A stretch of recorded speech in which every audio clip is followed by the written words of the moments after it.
నమస్తే, నేను జర్నలిస్ట్ శ్రీనివాస్. ఈరోజు న్యూస్ అనాలిసిస్లో ముందుగా సాక్షి పేపర్లో వచ్చిన వార్తలు చూద్దాం.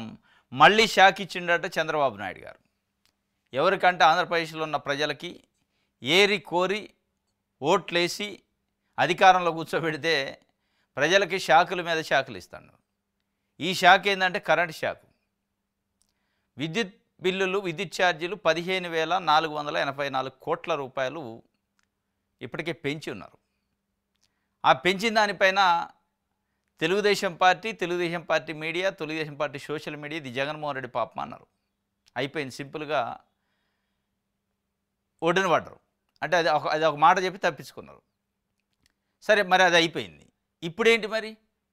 3,629 కోట్ల రూపాయలు విద్యుత్ ఛార్జీలు పెంచుకోవడానికి ఏపీఈఆర్సీని డిస్కమ్లు పర్మిషన్ అడిగినాయట. ప్రతిపాదనలు పంపిణీ, మాకు అనుమతి ఇచ్చండి అని. ఈ షాకుల మీద షాకులు ఇస్తూ ప్రజలకి ఇప్పటికే అమరావతి రైతుల విషయంలో వాళ్ళు గగ్గోలు పెడతాను. పాపం వాళ్ళ ఆవేదన, వాళ్ళ నిరసన, వాళ్ళ బాధ ఎవడు వినేటోడు లేడు. ఏరికోరు వాళ్ళు కూడా ఉద్యమం చేసి తెలుగుదేశం పార్టీ అధికారంలోకి వస్తే, చంద్రబాబు నాయుడు గారి అధికారంలోకి వస్తే మాకేదో జరిగిద్దంటే వాళ్ళకి 6 సంవత్సరాలు 7 సంవత్సరాల క్రితం భూములు ఇస్తే ఈయాడ కూడా ప్లాట్లు ఇచ్చే దిక్కు లేదు, అడిగేటోడు లేడు, మాట్లాడేటోడు లేడు. అది అట్లా ఉండగానే మళ్ళా ల్యాండ్ పూలింగ్ అని చెప్తాను. 44,000 ఎకరాలు. అక్కడ ఆ బాధ ఉంది, ఇక్కడ ఈ బాధ ఉంది. ఇక కరేడులో ఆ బాధ ఉంది. ఇండోసోల్ కంపెనీ ఎక్కడికక్కడ ప్రజలపైన భారం వేసే కార్యక్రమం చేస్తున్నారు. మరి దీనిపైన ఏమన్నా మిగతా పత్రికలు రాస్తాయా, టీవీ ఛానల్ లాంటి? లేదు, అద్భుతం, కరెంటు ఛార్జీలు పెంచితే అని రాసినా ఆశ్చర్యం లేదు. ఇది మొత్తానికైతే రాష్ట్ర ప్రజలపై 3,629 కోట్లు విద్యుత్ ఛార్జీల పిడుగు.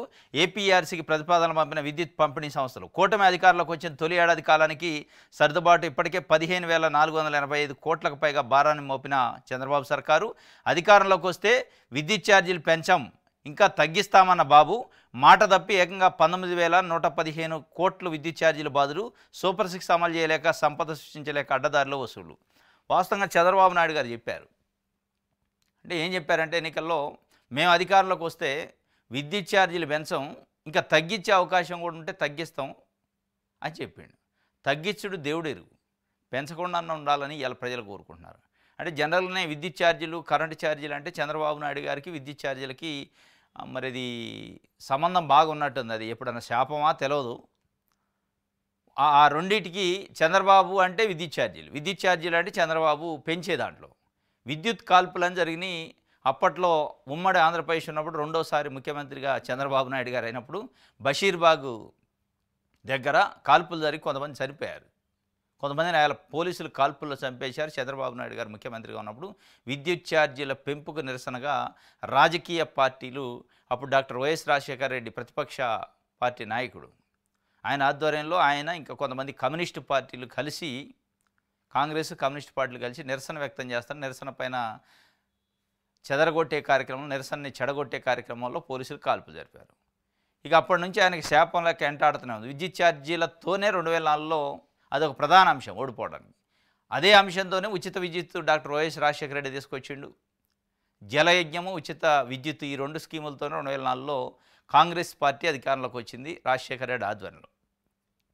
మళ్ళీ అదే విద్యుత్ ఛార్జీలు ఇప్పుడు మళ్ళీ ఆయన మెడకు చుట్టుకునే అవకాశం లెక్క అనిపిస్తుంది.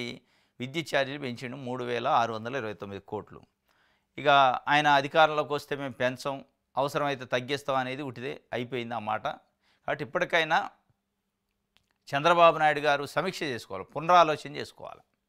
మనం ఏమన్నాం ఎన్నికల్లో, ఇవాళ ఏం చేస్తాను, ప్రజలు మన గురించి ఏమనుకుంటారు అనేది కనీసం.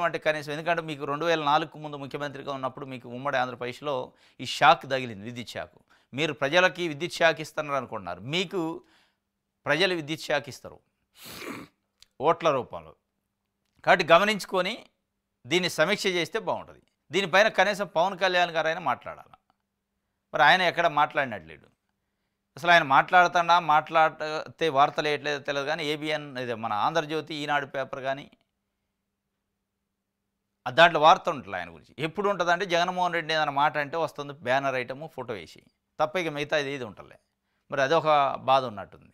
ఇది మొత్తానికి విద్యుత్ శాఖ అయితే ఇచ్చారు. సూపర్ 6 అమలు చేయలేక, సంపద సృష్టించలేక అడ్డదారులు వసూళ్లు అంటే ఈ రూపంలో వసూలు చేసి ఇక సంపదని సృష్టిస్తారేమో. ప్రజల దగ్గర నుంచే వసూలు చేసి ప్రభుత్వానికి సంపద. తెలుగు నేలంతా నీ అడుగుజాడలే నేడు మహానేత వైఎస్ రాజశేఖర రెడ్డి 76వ జయంతట. సీఎంగా పాలించింది 5 ఏళ్లే 3 నెలలే. ఆ కొద్ది కాలంలోనే ప్రజలకు అంత మేలు చేయొచ్చు ఎంత మేలు చేయొచ్చో చూపించిన మహానేత. సంక్షేమం అభివృద్ధికి మానవీయతను జోడించిన మహానీయుడు. అర్హతే ప్రామాణికంగా సంతృప్త స్థాయిలో సంక్షేమ ఫలాలు అందించిన మానవతామూర్తి అని డాక్టర్ వైఎస్ రాజశేఖర రెడ్డి 76వ జయంతి ఉందట ఈరోజు. దానికి సంబంధించి ఒక వార్తను సాక్షి పేపర్ వేసింది. తెలుగు నేలంతా నీ అడుగుజాడలేని. వాస్తవంగా ఒక ట్రెండ్ను సెట్ చేసిండు రాజశేఖర రెడ్డి 2004లో ముఖ్యమంత్రి అయిన తర్వాత. అంటే ప్రజలకి సంక్షేమం ఎట్లా చేయొచ్చు, ఆ సంక్షేమంలో కూడా విద్యా వైద్య విషయంలో స్పెసిఫిక్గా ఏం చేయొచ్చు, అదేవిధంగా ప్రజలను ఎట్లా కలవచ్చు ముఖ్యమంత్రి, ప్రజల వినతులను ఏ రోజుకి ఆ రోజు ఎట్లా తీసుకోవచ్చు, ప్రజా దర్బార్ పెట్టి ఇట్లాంటి అనేక ట్రెండ్ సెట్ చేసిండు. ఏ ముఖ్యమంత్రి చేయలే రాష్ట్ర చరిత్రలో. ప్రతిరోజు ఉదయం 9 గంటలకి ప్రజా దర్బార్ పెట్టి రాష్ట్ర నలుమూలన వచ్చిన సామాన్య ప్రజల్ని, ఎమ్మెల్యేలు ఎంపీలు కాదు, సామాన్య ప్రజల దగ్గర వినతులు తీసుకుని వాళ్ళతో మాట్లాడేది. వైద్యం విషయంలో ఆయన స్వయంగా డాక్టరు. వైద్యం విషయంలో చాలా ముందు చూపుతోని పేదల కోణములు ఆలోచించి మానవతా దృక్పథంతో ఆరోగ్యశ్రీ తెచ్చిండు. ఆ ఆరోగ్యశ్రీ వల్ల ఇవాళ కొన్ని లక్షల మంది గుండె జబ్బు బాధితులు బతికారు. కొన్ని లక్షల మంది అనేక ఆపరేషన్లు, కిడ్నీలు, గుండె, మెదడుకు సంబంధించిన ఆపరేషన్లు, కాళ్ళు చేతులు ఇరిగిన వాళ్ళ ఆపరేషన్లలో చాలామంది లబ్ధి పొందారు. అదొక చరిత్ర. ఇక దాన్ని చెరిగిపోయే చరిత్ర కాదు. Fees reimbursement SC ST BC minority విద్యార్థులకు సంబంధించి పేద విద్యార్థులై ఫీజులకి చదువుకోవడానికి ఫీజు లేక చదువు మధ్యలో ఆపే పరిస్థితులు గతంలో ఉండేవి. దాని నుంచి వాళ్ళను బయటపడేసాడు. ఇట్లాంటి కొన్ని స్కీములు, ఆ ఆరోగ్యశ్రీ అని కానీ ఫీజు రీఎంబర్స్మెంట్ స్కీము అనేది గుర్తొస్తేనే దాని వెనక రాజశేఖర రెడ్డి గుర్తొస్తాడు. ఎస్, ఇది రాజశేఖర, ఆ ముఖ చిత్రం గుర్తొస్తుంది ప్రజలకి. ఇవాళ తెలుగు రాష్ట్రాల్లో ఉన్న ప్రజలకి. దాని తర్వాత అనేక అవరోధాలతోని ఏదో ఒక రకంగా అమలు చేస్తాను అనుకోండి, ఆ రోజు అమలు చేసిన పద్ధతి వేరు, అసలు తీసుకొచ్చింది ఆయన. ఇవన్నీ అందుకే తెలుగు నేలంతా నీ అడుగు జాడాలి అంటే ఆ స్కీములన్నీ ఇప్పుడు అమలు అవుతున్నాయి. అటు తెలుగు రాష్ట్రాల్లో 2 రాష్ట్రాల్లో కూడా ఆరోగ్యశ్రీ నడుస్తుంది, ఇటు ఫీజు రీఎంబర్స్మెంట్ నడుస్తుంది, ఇంకా అనేకం. ఇందరమ్మ ఇళ్ళు అని ఇచ్చేది అప్పుడు. ఎవరికి కావాలంటే వాళ్ళకి, అంటే అర్హుడైన ప్రతి వ్యక్తి దరఖాస్తు చేసుకుంటే ఇల్లు రావటమే. ఇవాళ అట్లా లేదు. దరఖాస్తు చేసుకుంటే అది తెలుగు రాష్ట్రాలు 2 రాష్ట్రాల్లో ఇల్లు కావాలని దరఖాస్తు చేస్తే కాళ్ళ చెప్పులు అరిగేదాకా మండల నాయకులు, గ్రామ నాయకులు చుట్టూ తిరగాల. తిరిగినా వస్తుందా గ్యారెంటీ లేదు. ఆ రోజు అది లేదు. ఏ పార్టీ అనగాని కులము, మతం, ప్రాంతంతో సంబంధం అర్హత ఉంటే చాలు, దరఖాస్తు ఇస్తే ఇల్లు ఇచ్చేది. ఇట్లాంటి అనేక అంశాలు ప్రజల దగ్గరకు పోవడం, ప్రజలతో మమేకం కావడం, ఒక ముఖ్యమంత్రి స్థాయిలో ప్రజల నాడి పట్టుకోవడం, ప్రజల్ని హక్కును చేర్చుకునే ఇట్లాంటి ఒక మాస్ ఫాలోయింగ్ లీడర్గా ఆయనకి పేరుంది. ఇప్పుడు ఈ మధ్యకాలంలో చంద్రబాబు నాయుడు గారు ఆ ప్రయత్నం చేస్తాడు. అక్కడక్కడ పోయి పర్యటనలకు పోయినప్పుడు పెన్షన్ల పంపిణీ ఉంటుంది 1వ తారీఖు, ఒక ఇంట్లో పోవటం, ఆ ఇంట్లో టీ తీయటం, వాళ్ళకందరూ టీ పోయటం, కలిసే ప్రయత్నం చేసినట్టు చేస్తాను. కానీ ఇది అది ఆర్టిఫిషియల్ లెక్క ఉంది, న్యాచురల్ లెక్క లేదు. ఆర్టిఫిషియల్ ఎందుకు ఉంటుందంటే రాజశేఖర రెడ్డి కలిస్తే అట్టుండదు. ఆయన ర్యాలీలోనే పోతానే టక్మంటే ఏదో ఒక ఇంటికి పోయేది, చుట్టూ పబ్లిక్ ఉండేది. అది ఒక న్యాచురల్గా ఒక సహజమైన వాతావరణం ఉండేది. ఇది అట్లా లేదు. ఒక ఇంటిని సెలెక్ట్ చేస్తారు చంద్రబాబు నాయుడు గారు. ఒక 4 రోజుల ముందే అంటే ప్రోగ్రామ్ ఉందనగానే పోలీసులు, ఆ జిల్లా యంత్రాంగం అంతా పోయి ఆ ఇంటిని మొత్తం హ్యాండ్ ఓవర్ చేసుకొని, ఆ ఇంటి చుట్టూ ఎవరు తిరగకుండా మొత్తం కట్టడి చేసి, ముట్టడి చేసి, ఇక ఉన్న 2-3 ఇంట్లో ఉంటారు, వాళ్ళు కలుస్తారు, ఫోటోలు వీడియోలు తీసుకొని వస్తుంటారు. అది న్యాచురల్, అదే ఆర్టిఫిషియల్ ఉంది. న్యాచురల్ అట్టు ఉండదుగా. అంటే గుండెకి హత్తుకునే విధంగా ఉండాలి, కనెక్ట్ అవ్వాలి. అది కావట్లే. ఇది మొత్తానికైతే రాజశేఖర రెడ్డి గారి జయంతి ఉంది. ఇలా గాంధీ భవన్లో, హైదరాబాద్ గాంధీ భవన్లో కూడా కాంగ్రెస్ పార్టీ, తెలంగాణ కాంగ్రెస్ పార్టీ ఆధ్వర్యంలో కూడా చేస్తున్నారు. అక్కడ ఆంధ్రప్రదేశ్ కాంగ్రెస్ పార్టీ ఆధ్వర్యంలో కూడా చేసే అవకాశం ఉందట. రైట్. జగన్ పర్యటనపై ఆంక్షల్లో హెలిప్యాడ్ వద్ద 30 మందికి, మార్కెట్లో 30 మందికి, మార్కెట్లో 500 మందికి అనుమతి. రోడ్ షోలు, ర్యాలీలు, బహిరంగ సమావేశాలకు అనుమతి లేదు. చిత్తూరు ఎస్పీ మణికంఠ వెల్లడి చేసిండు నిన్న. చిత్తూరులో ఈరోజు ఆ మామిడి రైతులను పరామర్శించడానికి జగన్మోహన్ రెడ్డి పర్మిషన్ అడిగిండట ఈరోజు వెళ్ళడానికి. ఈరోజు రేపు అనుకుంటా. అయితే హెలిప్యాడ్ వద్దకు 30 మంది, దాని తర్వాత మార్కెట్లో 500 మంది తప్ప ఎక్కువ రావద్దు అని, అంటే జనాభిమానాన్ని కట్టడి చేసే ప్రయత్నం చేయడానికే సింగయ్య మృతి కేసు, సింగయ్య మృతిని ఆపాదించడం, సత్తెనపల్లిలో జరిగిన ఘటన ఇవన్నీ చూపిస్తున్నట్టు. అంటే ఆ రోజు కేసు పెట్టడానికి ఎందుకు కారణం అనేది ఇవాళ తెలుస్తుంది. ఇలా చిత్తూరు జిల్లా ఎస్పీ ఏమి ఆర్డర్స్ ఇచ్చిండంటే షరతులతోని అనుమతి ఇచ్చిండు. ఎందుకు షరతులు అంటే గతంలో జగన్మోహన్ రెడ్డి గారి పర్యటనలో జరిగిన కొన్ని పరిణామాల వల్ల, కొన్ని ఇష్యూస్ వల్ల ఇలా కండిషన్స్ పెట్టినట్టు. ఆ ఇష్యూస్ నిజంగా జరిగిన ఇష్యూసా, కావాలని ఆపాదించిన ఇష్యూసా, దిగో ఇట్లాంటి కండిషన్ల కోసం. అంటే ప్రజల అభిమానాన్ని, ప్రజల ఆదరణని, ప్రజాస్పందనని ఆపబట్టలేని పరిస్థితుల్లో ఏం చేయాలి? ఇప్పుడు పోలీసులతోనే అనుమతులు షరతులతో ఇప్పిస్తే అట్లా కట్టడి చేయొచ్చు అనుకుంటున్నారు. కానీ అది ఏమవుతుందంటే, అంటే ఒక రాజకీయ పార్టీగా నిజంగానే జనాభిమానం ఉంటే మీ కట్టడలతోనో, మీ ముట్టళ్లతోనో, మీ షరతులతోనో ఆగుతారా? ప్రజలు ఆగుతారా? సత్తెనపల్లిలో చూడాలి మనం. కాబట్టి కట్టడి చేయకుండా ఫ్రీగా వదిలేస్తే ఈజీ అయిపోద్ది. ఎప్పుడైతే కట్టడి చేస్తామో అప్పుడు ఇంకా పెళ్లిపిక్కిద్ది. అది ఆ కట్టడి అనేది కరెక్ట్ కాదు. ఆ కట్టడి చేస్తే వదిలితే ఇప్పుడు బ్లాక్ మార్కెట్ లెక్క ఉంటుంది. ఇది కూడా బ్లాక్ మార్కెట్ కోసం ఏదన్నా వస్తువుని దాచిపెట్టి ధర పెరిగిన తర్వాత అమ్ముకుంటారుగా, అట్లా ఇది. మీరు దాచిపెట్టినా కొద్దిగా, మీరు అనచాలని ప్రయత్నం చేసినా కొద్దిగా అది ఇంకా ఓవర్ స్పీడ్తో బయటకు వస్తూ ఉంటుంది. అభిమానం అనేది, ప్రజలు అనేది ఏదో ఒక రూపంలో రోడ్ల మీదకి వస్తారు. ప్రజలను అయితే తిరగొద్దు అనగా, తిరగొద్దు అంటానికి లేదుగా. సరే జగన్మోహన్ రెడ్డి ఏమంటే 500 ఉంటారా, తలలు లెక్క పెడతారా, మీరు అభిమానాన్ని కొలుస్తారా అంటే, జగన్మోహన్ రెడ్డి పర్యటన పైన ఆంక్షలకి ఏంటంటే మొత్తానికి అభిమానానికి ఆంక్షలు, పర్యటన పైన ఆంక్షలు కావాలి అనేది వాళ్ళు మాట్లాడుకుంటుంది. రైట్, ఇది సాక్షికి సంబంధించి. ప్రజాశక్తి చూద్దాం.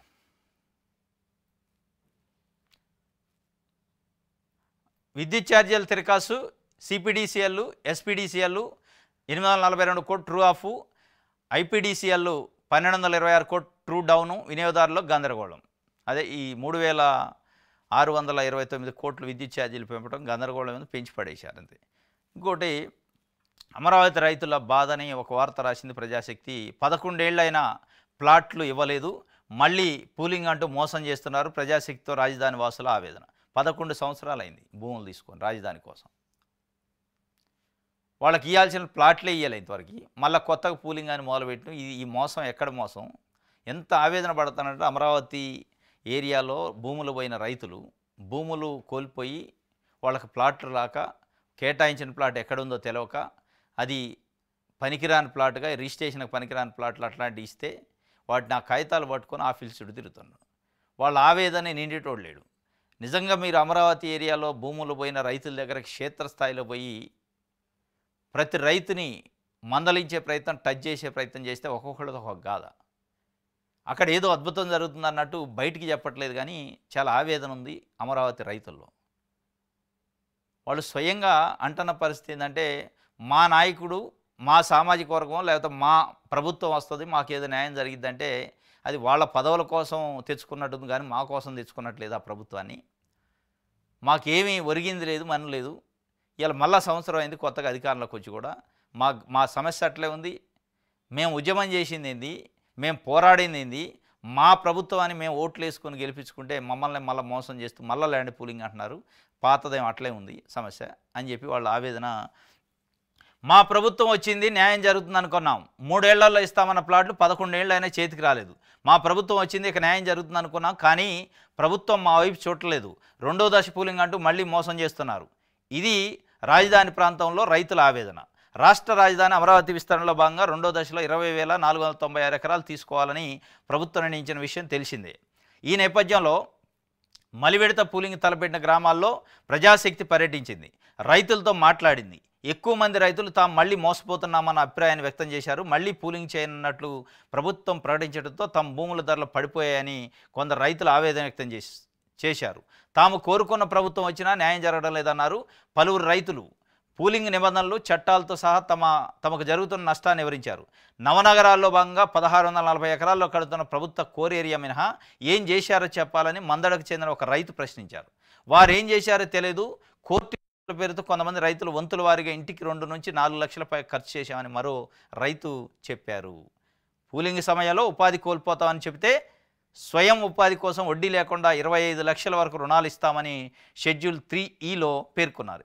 ఎవరికి రుణం ఇచ్చారో సిఆర్డీ అధికారులు సమానం చెప్పాలి అని ఆయన అన్నారు. 6 ఏళ్ల టీడీపీ పాలనలో రాజధాని పరిధిలో 60 సంస్థలకు 880 ఎకరాలు కేటాయించడంతో పాటు వారి నిర్మాణాలకు రోడ్లు వేసి అనుమతులు ఇస్తున్నారు అని తమకు ఎందుకు ఇవ్వడం లేదని నాగేశ్వరరావు అనే రైతు ప్రశ్నించారు. 3 ఏళ్లలోపు ప్లాట్లు అభివృద్ధి చేసిస్తామని షెడ్యూల్ 2Gలో పేర్కొన్నారని, పనులు జరిగే ప్రాంతాల మినహా మరలా ముళ్ల తుప్పలు పెరుగుతున్నాయని రైతు వెంకట్రావు చెప్పారు. సెక్షన్ 9(5)A ప్రకారం తాగునీటి సరఫరా, వర్షపు నీరు, మురుగునీటి కాలువలు, చెత్త నిర్వహణ, నీటి రీసైక్లింగ్ వంటి చట్టంలో పొందుపరిచిన సెక్రటరియట్కు, SRM కాలేజీకి, SRM యూనివర్సిటీకి, విట్టు వంటి సంస్థలకు వెళ్లేందుకు మాత్రమే రోడ్లు నిర్మించారని అవి కూడా దెబ్బతిన్నాయని తెలిపారు. 2018 చివరిలో వెంకటాయపాలెం గ్రామంలో ప్రస్తుత టీటీడీ దేవస్థానం ప్రాంతంలో బోర్లు వేసి ట్యాంకర్ల ద్వారా మంచినీటి సరఫరా చేశారని, అది మధ్యలో ఆగిపోయిందని, దీంతో తాగునీరు మహిళా సామ్రాజ్యం అనే ఆమె తెలిపారట. వైద్య సేవలు అందిస్తామని నిబంధన పెట్టిన 11 ఏళ్లలో వైద్యం కోసం తామే సొంతంగా లక్షలు పోగొట్టుకున్నామని రైతు శివయ్య తెలిపారు. ఇట్లా ఒక్కొక్క వెంకట్రావుది ఒక బాధ, సుబ్బారావుది ఒక బాధ, శివయ్యది ఒక బాధ, సామ్రాజ్యాది ఒక బాధ, రకరకాలుగా రైతులు అక్కడ ఆవేదన. మా ప్రభుత్వం వచ్చింది, వాళ్ళ బాధ ఏంటంటే గుండెలు బాదుకునేది. ఇక వచ్చింది మా ప్రభుత్వం, ఇక మాకు ఇబ్బంది లేదు, మాదే ప్రభుత్వం అనుకున్నాం. ఇప్పుడు తెలుస్తుంది అది మాదే కాదా అనేది. అది మా కోసం వచ్చిన ప్రభుత్వం కాదు, మాదనుకున్నాం. కానీ మళ్ళీ పూలింగ్ కోసం వచ్చిన ప్రభుత్వం మోసం చేస్తుందని 11 ఏళ్ళైనా ప్లాట్లు ఇవ్వలేదు, మాకు దిక్కు లేదు, మొక్కు లేదని వాళ్ళ ఆవేదన. ఇప్పటికైనా చంద్రబాబు నాయుడు గారు కానీ, పవన్ కళ్యాణ్ గారు కానీ కనీసం వీళ్ళంతా అమరావతి రైతుల ఉద్యమానికి మద్దతు ఇచ్చారు.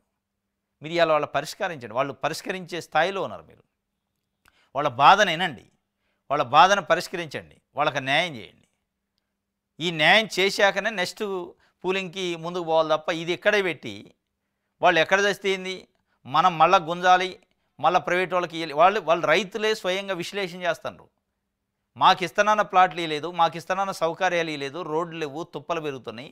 కానీ పారిశ్రామికవేత్తలకైతే 880 ఎకరాలు ఇప్పటికే ఇచ్చారు. వాళ్ళకి రోడ్లు వేస్తున్నారు, వాళ్ళకి డ్రైనేజీలు, వాళ్ళకి పోవటానికి అన్ని వసతులు కల్పిస్తున్నారు.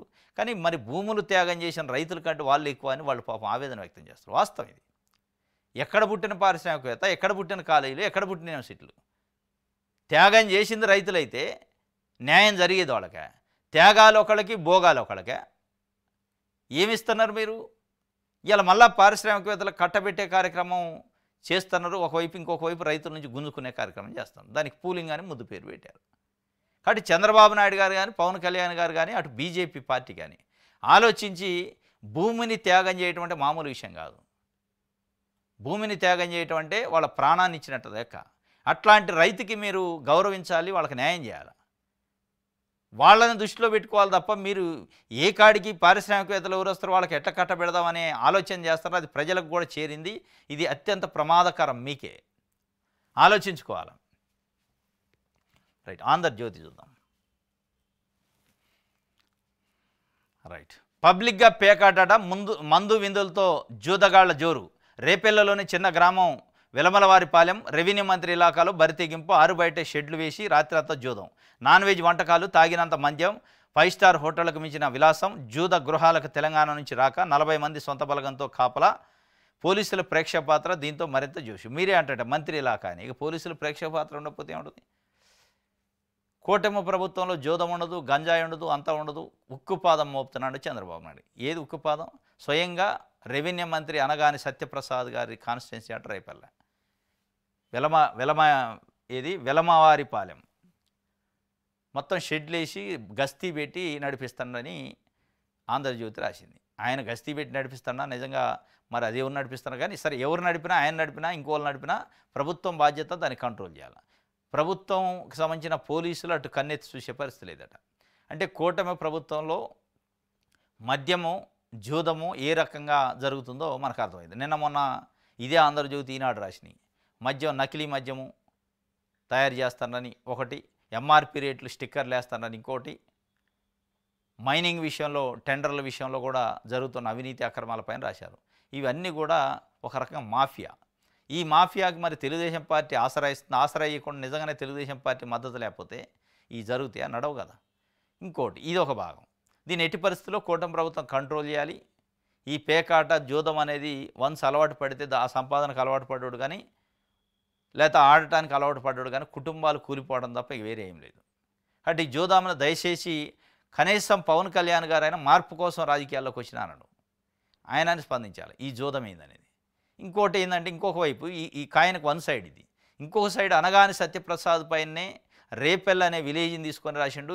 వాస్తవంగా ఈ పేకాట అనేది ఒక రేపెల్ది ఆ విలేజ్ చాలా చోట్ల ఉంది, చాలా చోట్ల తెలుగుదేశం పార్టీ నాయకులే దగ్గరుండి నడిపిస్తున్నారు.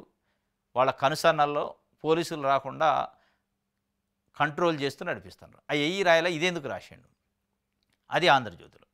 ఆంధ్రజ్యోతిలో చంద్రబాబు నాయుడు గారు ప్రభుత్వానికి వ్యతిరేకంగా వార్త వచ్చిందంటే చంద్రబాబు నాయుడు గారికి వ్యతిరేకంగా వచ్చినట్టు కాదు, ఎవరినో ఒక వ్యక్తిని టార్గెట్ చేసినాడు. ఇక్కడ సత్యప్రసాద్ అనే పేరు తీసుకుండు మంత్రి, అనగాని మంత్రి ఇలాకాలు రెవెన్యూ మంత్రి అంటే ఆయనే.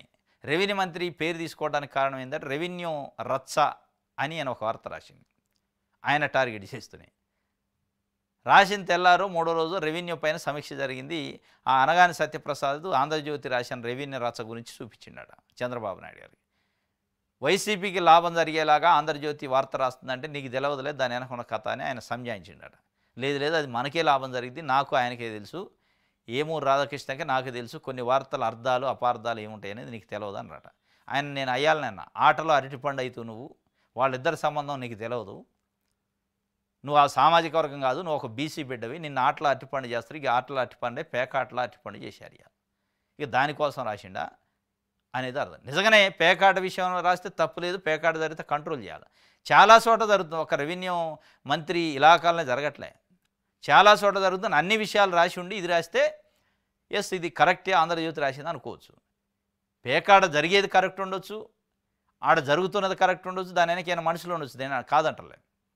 కానీ సెలెక్టివ్గా తీసుకొని రాశారంటే ఆయన మీద దాడి చేయటం మొదలుపెట్టారు. అనగాని సత్యప్రసాద్ ఎంటబడ్డదే ఆంధ్రజ్యోతి. ఆయనకి మరి ఎక్కడ డీల్ చేయడదో ఏదో మాటం లేదంటే మొత్తానికి ఆ రెవెన్యూ రచకాండ స్టార్ట్ అయింది. అంతకుముందు కూడా ఒకసారి రాసిండు. ఈ మొత్తానికి ఆంధ్రజ్యోతి పత్రిక ఏంటంటే పబ్లిక్ విషయంలో పబ్లిక్ కోసం వార్తలు రాయట్లేదు, సెలెక్టివ్గా వాళ్ళ అవసరాల కోసం వాళ్ళ బ్లాక్మెయిలింగ్ కోసం వార్తలు రాస్తున్నట్టు అనిపిస్తుంది. నిన్న మొన్న సూర్యాబాయి గురించి రాశారు. ఆ సూర్యాబాయి కూడా ఒక మంత్రి సంబంధించిన మనిషి అనట. అట్లా ఒక్కొక్కరిని టార్గెట్ చేసి పెడతారు. ఈ టార్గెట్ వల్ల ప్రజలకు ఉపయోగపడే వార్త కాదు ఇది. రైట్. జగన్ పర్యటనకు 500 మందికి అనుమతి, హెలిప్యాడ్ వద్దకు 330 మంది మాత్రం రావాలి, రోడ్ షోలు సభలకు అనుమతి లేదు. గత సంఘటనల దృష్ట్యా ముందస్తు జాగ్రత్తలు. ఇది ఈ గత సంఘటనలు అనేది క్రియేట్ చేసింది దీనికే. జగన్మోహన్ రెడ్డి బయటకు వస్తే ప్రజలు ఆగట్లే, ప్రజలకు కనెక్ట్ అవుతుండ్రు, ఒక మాస్ వేవ్ వస్తుంది, పబ్లిక్ వస్తుండ్రు, దీన్ని ఎట్లా కంట్రోల్ చేయాలి. ఈ గత సంఘటనలని ఒక ముద్ర వేశారు. ఆ గత సంఘటనలకు అక్కడ అది జరిగింది, ఇక్కడ ఇది జరిగింది, అంటే ఆర్టిఫిషియల్గా కూడా క్రియేట్ చేసి ఇది జరిగింది అది జరిగిందని ఒక ఏదో ఇక ఎప్పుడు జరగనట్టు ఎక్కడ జరగనట్టు అదొక పెద్ద ఇష్యూ చేసి దాన్ని చూపించుకుంటూ కంట్రోల్ చేస్తూ ఉంటారు. ఇది ఎంత కంట్రోల్ చేస్తారో అంత మీకు నష్టమే జరిగింది పొలిటికల్గా, ఎందుకంటే ప్రజలు ఆగరుగా. అదైతే దుర్మార్గుడి దండయాత్రను అడ్డుకోండి అని వ్యవసాయ శాఖ మంత్రి చెప్తుండు. రైతులకు ఏం చేశాడో నిలదీయండి అంటుండ్రు. రైతులను పరామర్శించడానికి వస్తుంటే రైతులను నిలదీయండి అంటుండ్రు.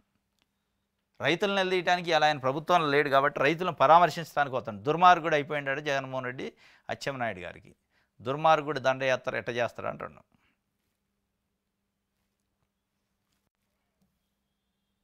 రైట్. దిశ చూద్దాం. క్వాంటమ్ గేట్వే హబ్బు అమరావతికి అని చెప్పి 2035 నాటికి ప్రపంచ కేంద్రంగా ఏపీ రాజధాని. ఓహో 2035 నాటికి 10 ఏళ్ళు ఉంది.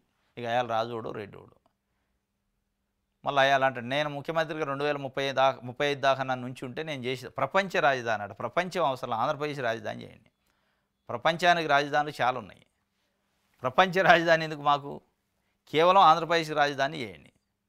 ఆడ ఇప్పటికే ఆంధ్రప్రదేశ్ రాజధాని కోసం రాజధానికి భూములు ఇచ్చిన రైతులు ఆవేదన వ్యక్తం చేస్తున్నారు. ఒక తుప్పలు పెరగటం తప్ప అభివృద్ధి లేదు, ఆ కోర్ ఏరియాలో తప్ప ఎక్కడ కూడా రోడ్లు లేవు, డ్రైనేజ్ లేదు, మంచినీళ్ళు లేవు, వైద్యం లేదు, విద్య లేదు, మాకు ఇస్తున్న ప్లాట్లు లేదు. మళ్ళా మోసం చేస్తాడు, మా ప్రభుత్వాన్ని గెలిపించుకుంటే మళ్ళీ మోసం చేసే కార్యక్రమం చేస్తాడని వాళ్ళు ఒకవైపు గగ్గోలు పెడుతూనే ఉండే, మళ్ళీ దాన్ని ప్రపంచ రాజధాని చేస్తా అంటుండు. ప్రభుత్వం మారితే ఎవరు కాపాడతారు? భవిష్యత్తులో సగానికి పైగా పోలీసులు జైల్లో ఉంటారు. పోలీసులకు ఉద్యోగ సంఘాల మాజీ నేత బెదిరింపులు చర్చనీయాంశంగా మారిన వెంకటరెడ్డి తీరు. ప్రభుత్వం మారితే ఎవరు కాపాడతారని మళ్ళీ ఏనా ఉద్యోగ సంఘ నాయకుడు ఉద్యోగులను బెదిరిస్తాడు. ఈ గమ్మత్తుంది ఆంధ్రప్రదేశ్ రాజకీయాలలో. ఇది రాజకీయాల లెక్కనో ప్రభుత్వాల లెక్కనో పార్టీల లెక్క నడపట్లే, ఒక ముఠాల లెక్క నడుపుతున్నారు.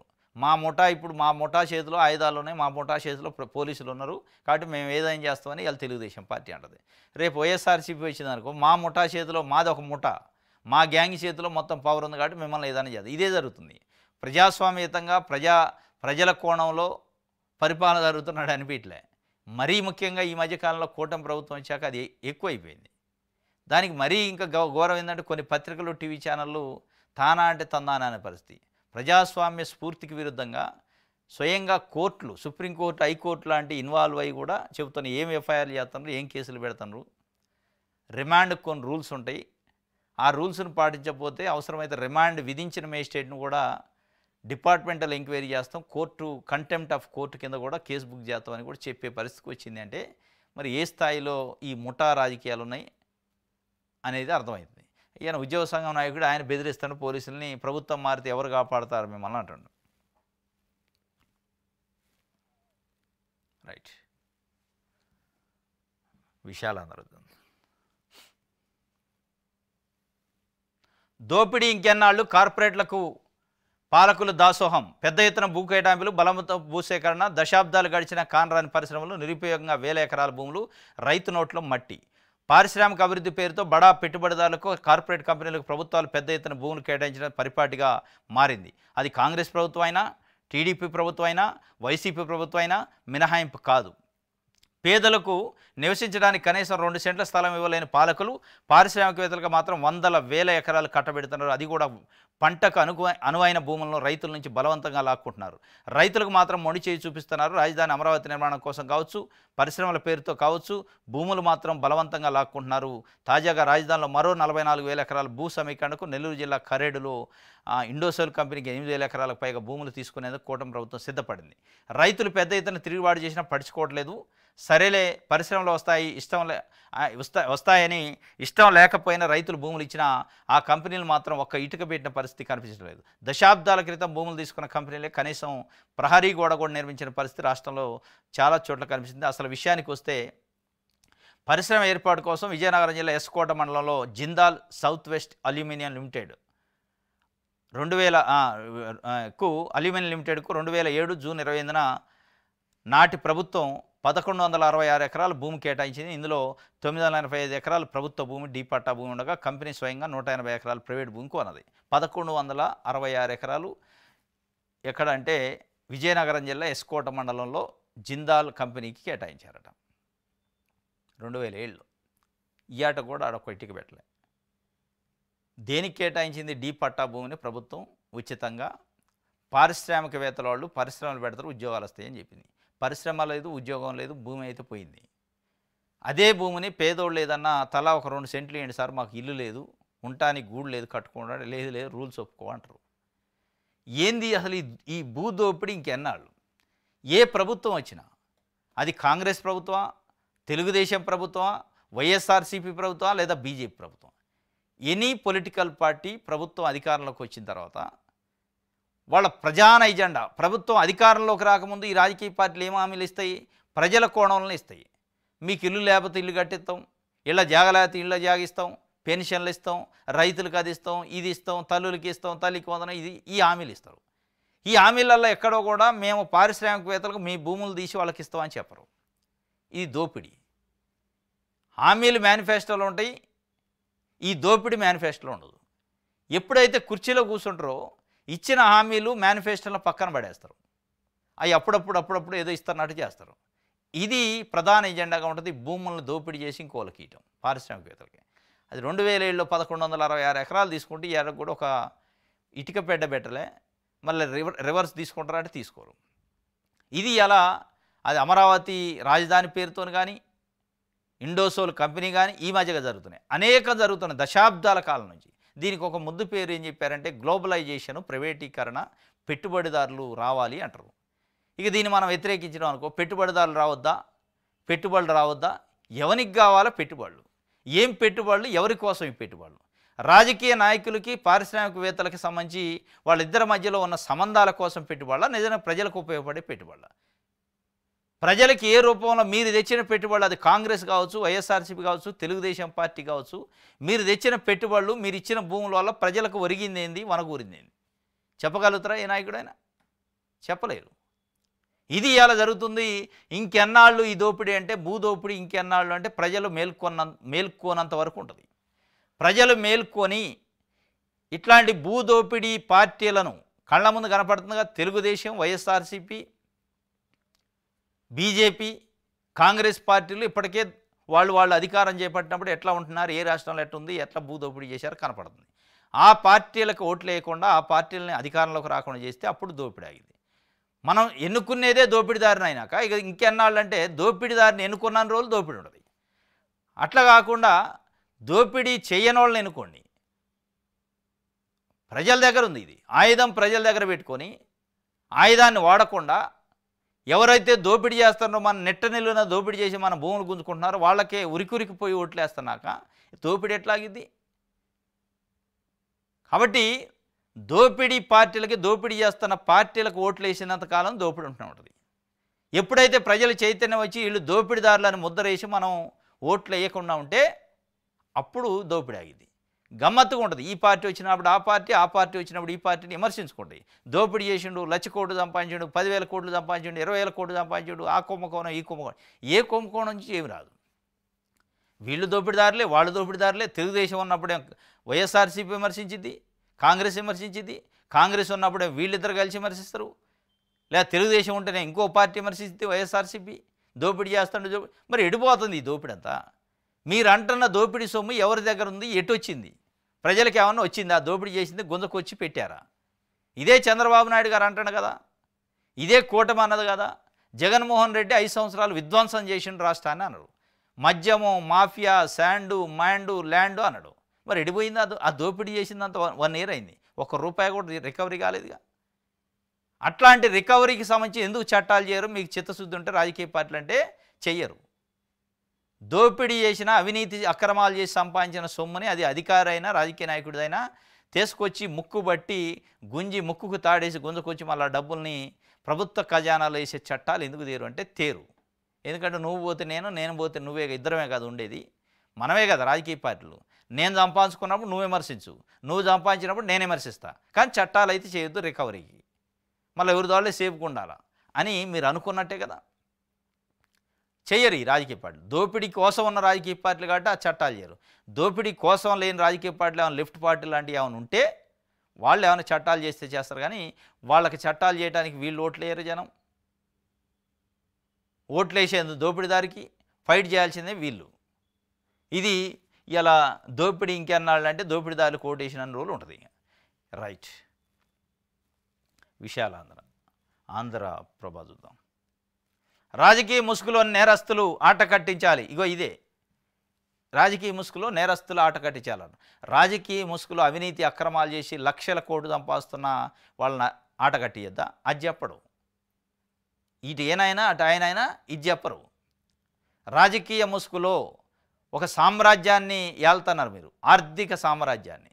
దాన్ని కట్టడి చేయడానికి ఆ అవినీతి అక్రమాలతో సంపాదించిన సొమ్మును మొత్తం రికవరీ చేసి ప్రభుత్వ ఖజానాకి జమ చేసి మీరు రాజకీయాల్లోకి వచ్చిన రోజు మీ ఆస్తి ఎంత ఉందో ఇవాళ కూడా అంతే ఉండేటట్టు ప్రతి రాజకీయ నాయకుడిని చెయ్యాలి అని చట్టం చేస్తారంటే చేయరు.